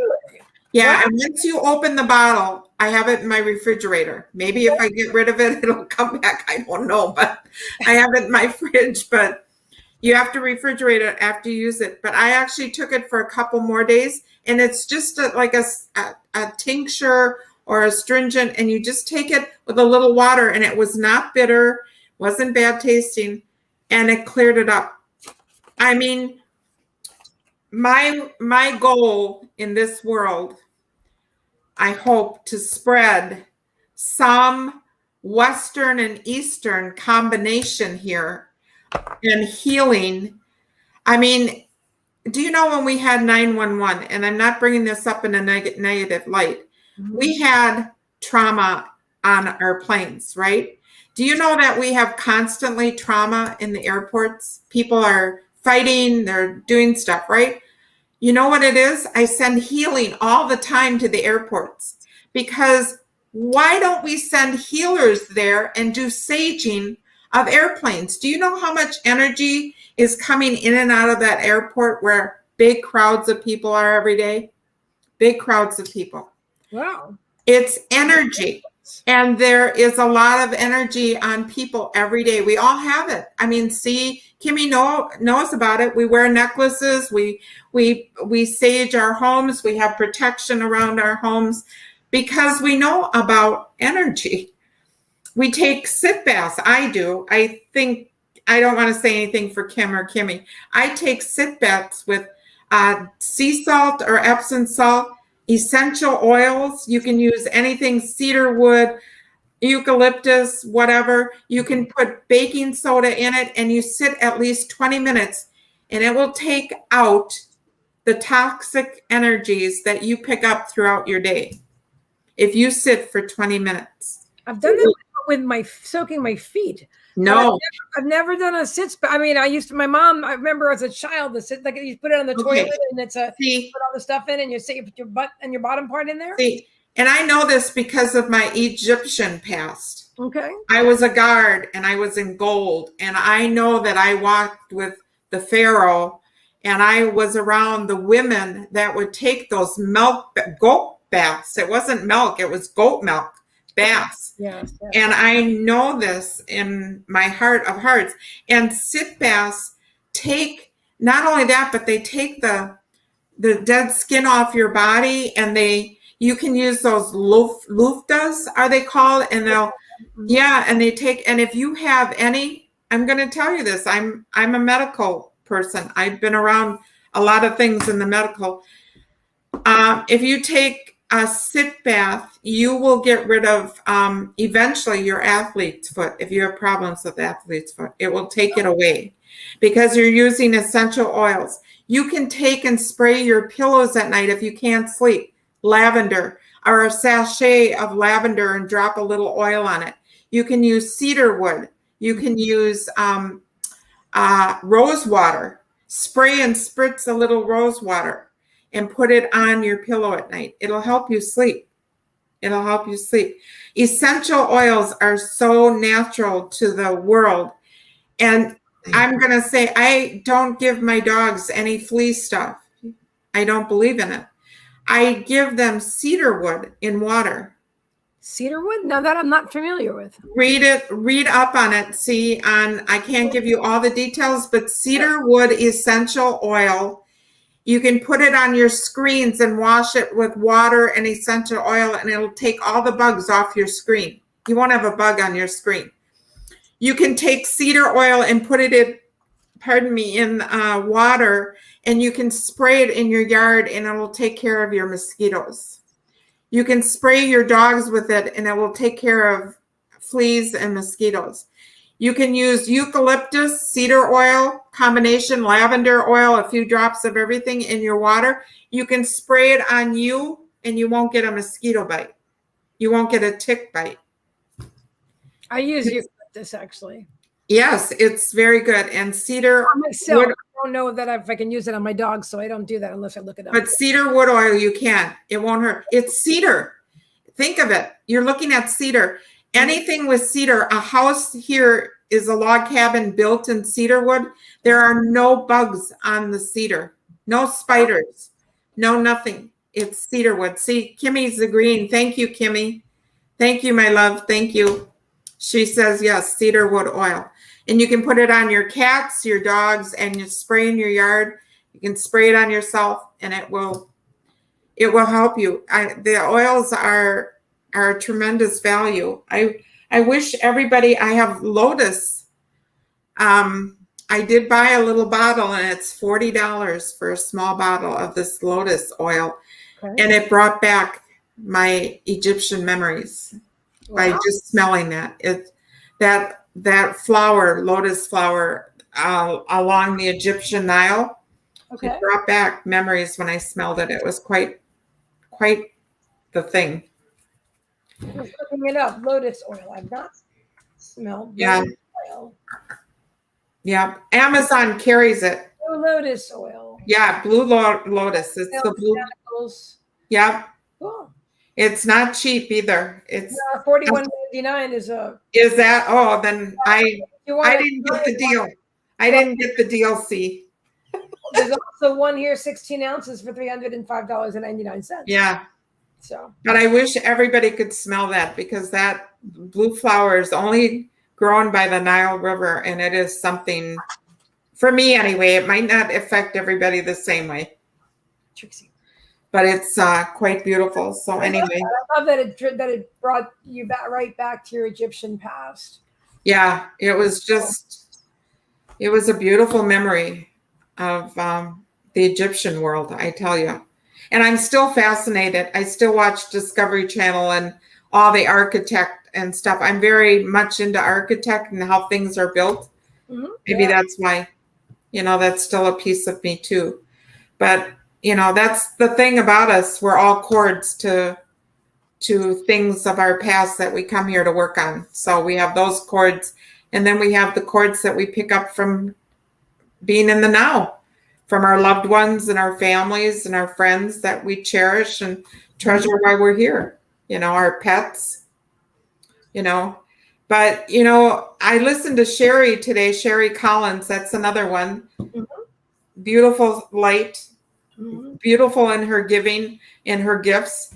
Yeah. And she's another one. And I listened to her, I think it was today or yesterday, and she had a lot to say about, now I lost my train of thought. Thank you, Spirit. She is important. She's very important in my life because I listened to her, but I lost my train of thought of where I was going with it. So it's important, like C always says, it'll come back. And if it's not, wasn't meant to be. But if you're drawn to, Sherry Collins is another one. I think C's going to hook you up. But Sherry Collins is awesome. Kimmy could probably drop her link in the comments. I interviewed her years ago. I am a visionary, so I always know when people, even if they're just starting out, I just know. Yeah. I don't know everybody, but when I just know, I know. Like with Aiden, you know what I'm saying? I know. Yeah. Yeah. So yeah, Sherry is lovely. She's very lovely, very intuitive. And in fact, she's the one that attuned me to Reiki. Oh, really? A long time ago. But yeah. Oh, nice. Yeah. Well, that's nice. I mean, like I said, we're all with the flow. People come in and out of your lives every day. I mean, we are light workers, and we move people by what we do and what we say and where we go. We do it every day, where they see our light. And some are attracted to it because of our light, and some are, oh, I love that. Oh, see, you pulled that for me not too long ago in a reading. It came out again as we were sitting here. I didn't want to interrupt you before, but it's come out twice now. Wait, show. But I don't take that. I mean, I take that as a beautiful thing, but I feel that we all are way showers. We're showing the way for others, and others show the way to us because through them we're learning, and through us we're learning. So, they show the way too, on some level. I agree with you, but I for me the word way shower, I personally received that's a specific group of people that intentionally came here to be way showers. You're definitely one of them. I do believe that it's just the verbiage is all it is. We're Right. I feel like everyone's a teacher and a student, but some of us came here intentionally to be way showers, to be able to, where would that card go? Where she's holding the lantern, right? To do that. Yeah, I got you. The light, yeah, the brighter light. Right. She came up again. Okay, thank you, Spirit. Yeah, see, she's holding the light to help illuminate the path. Yeah, I got it. The light, and like I said, there's people that light does not shine as bright, but I always send them love and healing because they're just working at a different level than we are. And I will share you when I lost like 40 pounds 2 years ago when I first got off my meds. And it didn't work well, and I was back in the psych ward for 5 days. That was a shorter time than the time before that. But yes, I was suicidal. I actually tried to take overdose. Well, I did take overdoses of 2 different kinds of meds, and I don't know if I should share this, but I did something else too. I tried to do away with my life. And I felt like it was a game I was playing. Seriously. I felt it was a game, not real. And of course, when I tried this other thing, I heard in big, bold letters, you are a child of the light and you cannot die. That was what came across. You cannot die. You are a child of the light, and the light is always shining. You cannot die. So that's when I learned more about my vessel and our avatar, if you want to call it, because C says I picked it up from her. I've watched the movie Avatar and never really, I was enthralled with it, but I never put it together till she called the body an avatar. So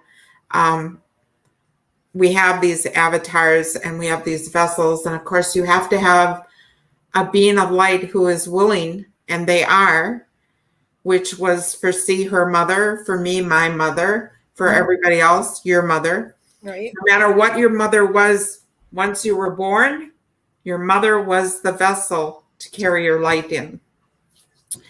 And I want to share one thing. I don't know how much time we have, C. About 7 minutes.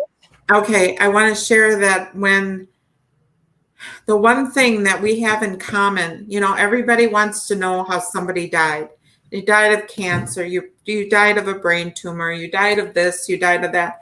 It doesn't matter, because truly the gift that Spirit, our higher power, gives us is the breath of life. And the only thing that is important is not, you didn't die from the cancer. The cancer is what started working on your body or starting to slow your process to that. But what you really, truly transition is when you're born, you get the life of breath given to you. Okay. When you transition, the life of breath is taken away. The breath of life. That's the bottom line. There's no in between. It's not the cancer. It's not any of that. It's not whatever everybody thinks. I think that's where we're using the box again. We're actually transitioned by the breath of life being taken away. You don't have that life-breathing gift anymore in your body, and that's what you transition. So we all have it. And C, the one thing that I want to share with you, and this was a few years back, but I heard you say this on one of your groups a while ago, that you were telling me if I can share this. Well, you said it on your group. So you said that you were going to transition on your bed, by sleeping, going to sleep. My intention. Okay, that's your intention. In my sleep. I want to share that I got the intention for a lot of the light workers here that are doing way showing, as you say, for most of the groups, that you're going to see down the road. It's not today, it's not tomorrow, but you're going to see a lot of light workers who have done work for the highest good of this planet. They're going to go in their sleep. Interesting. Yeah, this is something I want to share because this is something that I've been told that is going to happen, that a lot of them are going to go in their sleep because of the work that they're doing for the highest good of the planet. I like that. So I like that a lot.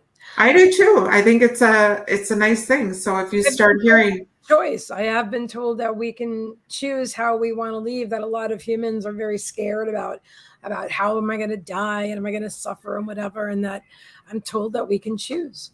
Well, if you suffer, then that's the choice you make for yourself. You know what I mean? So if you choose suffering, then that's something you chose for yourself. Then trying to get out of that thinking mode of suffering and trying to be the divine light that we all want to be and should be and will be as we work on ourselves. So, you know, I mean, a lot of us are working towards that goal of divine light and forgetting all this junk that we conjure in our heads that no longer serves us. You know, we all have it. I always call it, I've been calling it since when I wrote my book, it was like in the 1980s, and I call it junk in your trunk. Oh, okay. We all have junk in our trunk, and we all have to get rid of it and lighten the load. So that's what I always say. We have junk. Is your book for sale? Do you have a book for sale? I have a book, and I have not. I've written it, and it's like a journal. It has, I told C, it has pages. It's called The 3 W's, Who, What, and Why Are We? And when I finished writing it, Spirit's tricky because Spirit told me, and I had a little excerpt on the end of what is it? What is it is the question mark. But they told me, well, we could go on about who, what, and why are we, the 3 W's, but are we is another W. So they told me I forgot to put 4 W's in it. After I wrote it. And it took me 7 years. So my angel team has a very good sense of humor. I am not kidding you. I have seen them in my third eye, and I have seen them, and they laugh at me all the time. And I'm sure we're funny. Think about this, people. I'm sure we're funny to them because some of the things that we're going through, they know us. They've walked with us, some of them, and our guardian angel has been with us all through our lives. They stay with us throughout every life we live, whether they come in as something, because with Kim McElwain, you know, Elliot was her guide, her guardian angel. So they do come in as something else sometimes next to you, but they're always with you. I mean, for those who don't know, Kim McElwain, her dog Elliot transitioned several years ago, but he is her spirit guide in like human form in spirit at this point.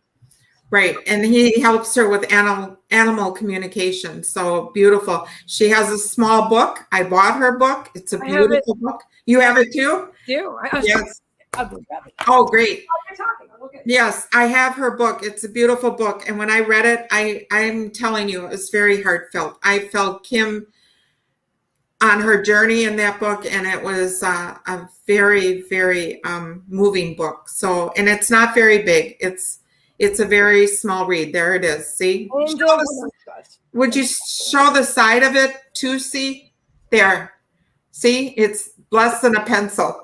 Yeah, it's very small book, but it's very powerful read. Very powerful read.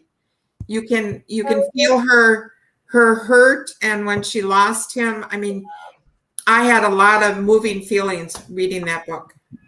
You know, that's a nice thing about books or wherever you go. You know, sometimes you can look at a picture, you can smell it, you can feel it, and you don't have to leave your physical home. Your books are your traveling guides too, because you can get into a book and you don't have to leave and you've traveled somewhere. So in a way, that is intuitive. It's just it's a small part of the intuitive that spirit allows us and gives us to grow. It's just a small part. You don't have to go anywhere, and you can curl up with a book and you can travel to faraway lands and places and meet people like you wouldn't believe. I'm an avid reader. I love to read. I love to read. And I'm an avid listener, book listener. And yeah.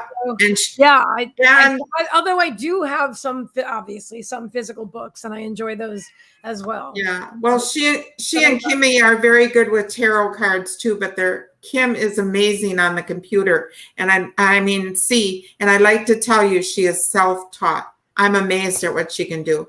She does creative. Actually, if you saw the beginning of her ad for her and I, she gave me that creative, intuitive gift. What was it, about a month ago now? See? A month? There it is.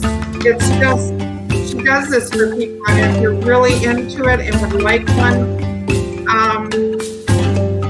I was just blown away by it, because that's me. I'm an earth keeper, and I love the earth, and I love the animals on the earth.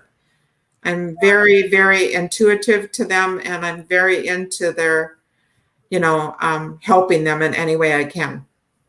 One of my, I love all my magical creations, and I've been very blessed to be commissioned to make many of them. But this is one of my favorites, because I love animals too, and and the way that I was drawn, that spirit, I channel these. I don't. I love you too. See, one of my manifestations is Kim McElwain, Serena, and I are all going to be on a sanctuary.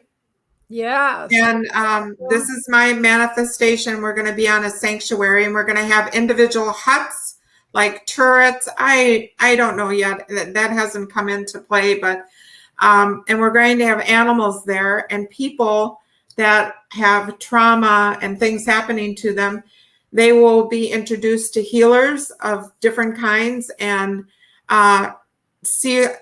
there'll be housing for guests to come and visit, but you can interact with the animals, and they're all in the sanctuary because of the fact that they are safe, and it's a safe haven, and it will be a safe and protected safe haven for humans to come in, and they will be healed and worked with through different gifts of all these people, and they have different things to offer to have more people come in and offer other things. So that's what's going to happen. It's going to happen. It's just a matter of divine timing. So it's going to happen.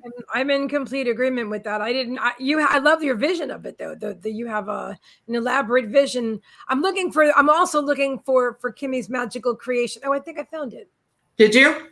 I think so, but I don't think it's the video. I believe it's the still, but either way, it's fabulous. Yeah. There we go. Oh, yeah, okay, there it is. Oh, yeah. I love that one. I love her glasses. I just love her light in that one. Her light just shines so bright. Thank you. So yeah, if anybody wants to commission a magical creation, just inbox me. And, we're here to help people. So it's people helping people in any which way, shape, or form you can do. So absolutely. And I do love the idea of the I don't know why, I forget what you just called it. I usually call it a retreat, but it can be anything as far as a retreat. I even thought of it as like I said, it's part animal sanctuary, and it's a retreat for people to get away. Tucson has them. I've looked at some of them, and I've been in Tucson for 5 years, and they have retreats where they work with stones and healers, and they come in. But I want to incorporate animals, because I think animals are the mastery teachers of this planet, and they have so much to offer. And the magic is, I've watched them on videos and stuff, and the magic of how animals can heal people. I mean, I have 4 men in my life, and they've all served in the military. And my youngest son was in the Marine Corps, and he was in the war of Iraq for 2 terms. Oh, wow. And my husband was in Vietnam. So I have seen some of the things that come across from the war and what happens to people. And animals are a humongous treasure on this planet for helping people. And, look at what dogs can do and look at what they've done for, service dogs and helping people. I mean, my healers right and here. I have 3 pets, 3 little ones, and they're healers. And I've had horses. I've taken care of Humane Society animals in my life. And I wouldn't trade any of those experiences in my life because they brought me so many wonderful treasures. So animals are really good. And Kimmy has some. Kimmy's got 2 cats and she has Fidgy, and she's got 2 dogs. 2 dogs, Kimmy, right? 1 dog, 2 cats, and Mr. Kitty. Yeah, Mr. Kitty. I just love them. Oh, I love the energy. Oh my God. Kimmy, if you want to answer that, feel free, my love. My love. I love you guys all so much. I can't believe this hour has just flown by. I am just so grateful, C, for this opportunity to speak my truth. I am just so blown away by this. And my pleasure. It's a tremendous, it's a release for you too. I have to say this. It's kind of a release to get, 2 cats and 1 dog. Okay. That's what I kind of thought, but I wasn't positive. So yeah. Mr. Kitty sometimes.